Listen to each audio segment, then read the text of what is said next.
The Lord be with you. And with your spirit. A reading from the Holy Gospel according to John. Glory to you, O Lord. Near the cross of Jesus, there stood his mother's sister, Mary, the wife of Clopas, and Mary Magdalene. Seeing his mother there with the disciples whom he loved, Jesus said to his mother, "Woman, there is your son." In turn, he said to the disciple, "There is your mother."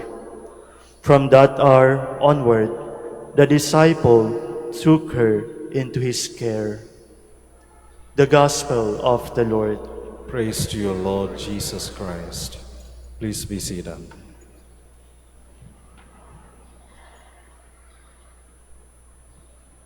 Ang ating pong narinig na pagbasa ay tungkol sa isang tagpo sa paanan ng krus. Si Maria nasa paanan ng krus ni Jesus. Marami po sa atin ang takot sa krus. Negative ang tingin sa krus. Pero tingnan po natin mga kapatid kung ano ang isang bagay na nangyari sa paanan ng krus. Out of the cross came a gift. Isang handog, isang regalo mula kay Jesus.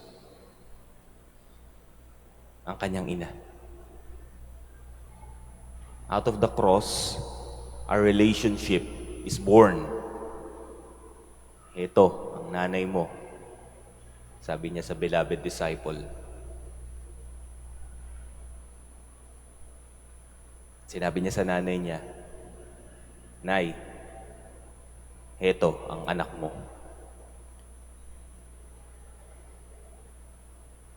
Bakit nga ba ipinagkatiwala ni Jesus ang kanyang nanay sa beloved disciple? Sapagkat alam ni Jesus na ang kanyang nanay ay magiging biyuda na, tuluyan.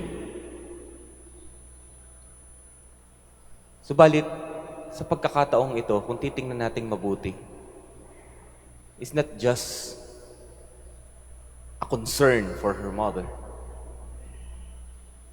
It is also a concern for the disciple. Ito ang aking ina. Patuloyin mo siya. Totoo na inalagaan ng beloved disciple si Mama Mary after that crucifixion. Wala na nga mag-aalaga sa kanya. Wala na si Jose na kanyang foster father. Pero more than anything else, sino ba ang masigit na nakinabang? Tayo.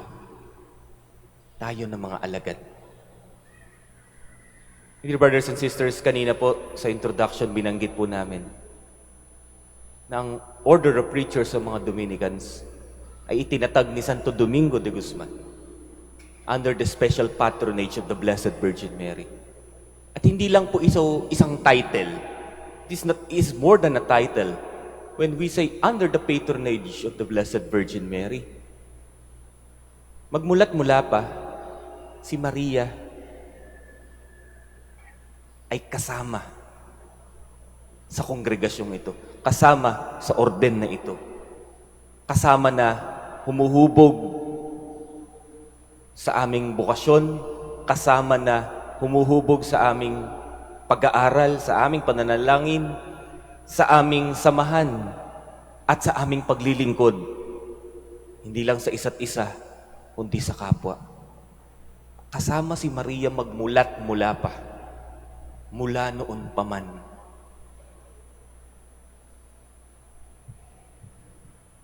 Hindi itinatag ni Santo Domingo ang order of preachers upang sabihin sa lahat na ako ang tularan ninyo. Hindi.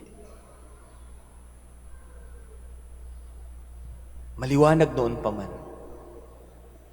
We are under the care of the Blessed Virgin. Ibig sabihin, kung meron man tayong tutularan dito sa grupong ito, yan ay walang iba kundi ang mahal na ina.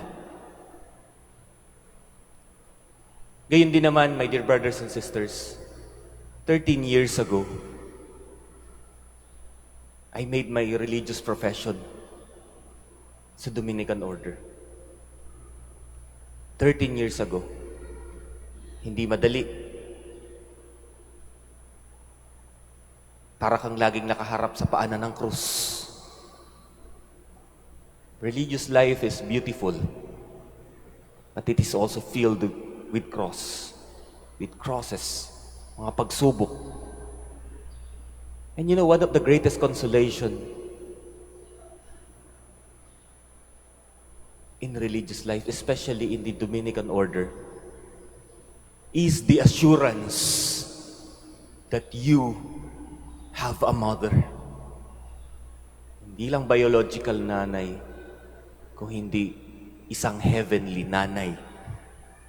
At you know, 13 years ago when we made that profession, we held that here. Diyan po kami dumapa.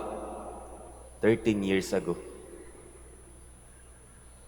At nakakatuwa na kasama sa mga saksi nung panahon na yun yung mga paring nasa sa likod nyo ngayon. Nung binalikan ko po yung litrato, yung mga paring nasa likod po natin, nakikikon-celebrate, nandun sila. 13 years ago. Hindi po madali. Kahit sino po siguro sa amin na nag-profess o namanata sa Diyos na mangangako na magiging isang reliyoso, I think everyone would attest that it is not easy. Nobody said it was easy. It becomes consoling. Kasi kaya nga siguro kami nag-profess dito sa Manawag, ay upang ipaalala sa amin that you have a mother. Gayon din ang paanyaya sa atin ng mahal na ina ng Manawag. Lahat tayo dito ng mga deboto. Paalala sa atin, ikaw ba'y may pinapasang, may pinagdadaanan? Ikaw ba'y naharap sa matinding krus ngayon? Don't forget, you have a mother. Tayo mga deboto, tayo'y tinatawag din, hindi dahil sa may special favor tayo na natanggap, more than anything else.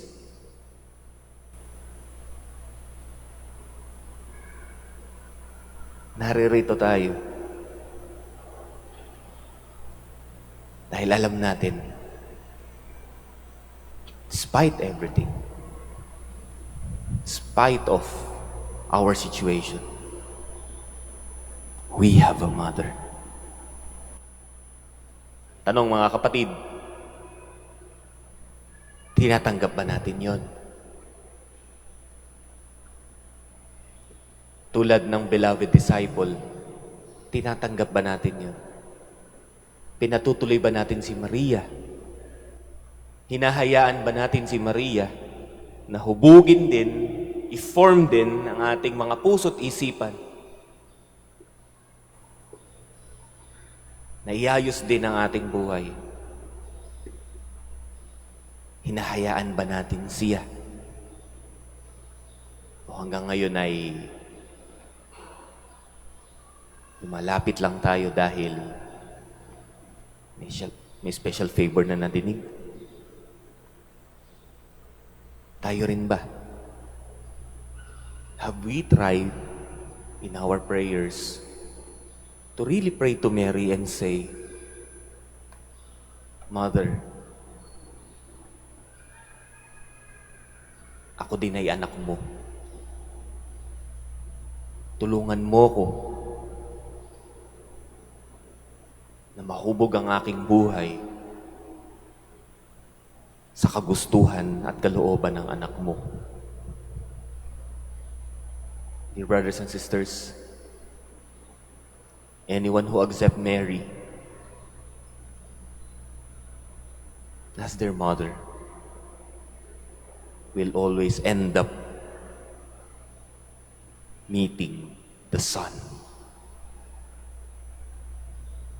Mga kapatid, man yung krus na yan, tayo man ngayon nasa sa harap ng krus, ikaw man ngayon ay nasa crossroad ng mga pagdidesisyon at pagdidiscern, remember, you have a mother.